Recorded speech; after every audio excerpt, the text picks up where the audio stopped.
కూర్చొని పూలు గుచ్చుతూ వాళ్ళ అత్త గురించి ఆలోచిస్తూ ఉంటుంది. స్వామీజీ ఆ కళింగ బయటికి వచ్చాడు. ఆడు పరమ దుర్మార్గుడు, మీ ప్రాణానికి హానికరం ఉంది అని చెప్పేసాను. అమ్మాయి గారు ఏం చేస్తున్నారు అని చెప్పేసి అంటే, చూసారా అమ్మాయి గారు, ఆ గంగాలమ్మ జాతరలో అమ్మవారు చాలా మహిమగల తల్లట. అందుకనే మీరు సౌభాగ్యతగా ఉండాలి, పసుపు కుంకుమలతో ఉండాలని ఆ తల్లికి కోరుకుంటాను.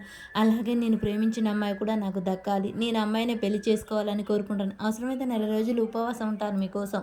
ఇక నేను ప్రేమించిన అమ్మాయి కోసం నేను పులిగుండను తొక్కడానికైనా సరిపోతుంది అని చెప్పేసి అనగానే, ఇంకా సింధూర ఇది జరగదు చంటి, ఎందుకు ఆలోచిస్తున్నావు అనే లోపే ఒకసారిగా ఇక సింధూరకు పూలు సూదైతే కుచ్చుకుంటూ ఉంటుంది. అమ్మాయి గారు మీరు సంతోషంగా ఉండాలి, ఎవరైతే మిమ్మల్ని అవమానించారో పసుపు కుంకుమలు లేవని వాళ్ళు నిన్ను తలెత్తుకునేటట్టు చూడాలి, అది నా కోరిక అమ్మాయి గారు అని చెప్తూ ఉండగానే ఈలోపు చంటిగా వెళ్ళిపోతాడు. సింధూర దేవుని దగ్గరికి వెళ్ళి, ఎందుకు దివేడో నాకు ఈ పరీక్ష పెట్టావు, నేను ప్రేమించిన అమ్మాయి అని చెప్పే వరకు చంటికి ఈ విషయం తెలియదు.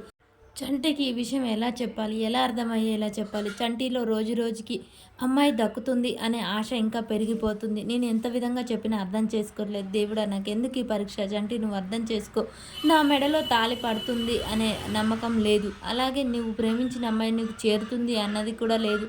అలాంటిది మనకెందుకు దేవుడు ఈ పరీక్ష పెట్టాడు, నువ్వు అర్థం చేసుకో చంటి అని చెప్పేసి సింధూర దండం పెట్టుకుంటూ ఏడుస్తూ ఉంటుంది. మరి సింధూర ఈ కోరిక పరిష్కారం ఏంటి ఈ సమస్యకు, అసలు చంటి ప్రేమించింది సింధూరానే అని ఎప్పటికి తెలుసుకుంటాడు, అసలు ఏం జరుగుతుంది అనేది మనకు ముందు ముందు ఎపిసోడ్లో తెలుస్తుంది.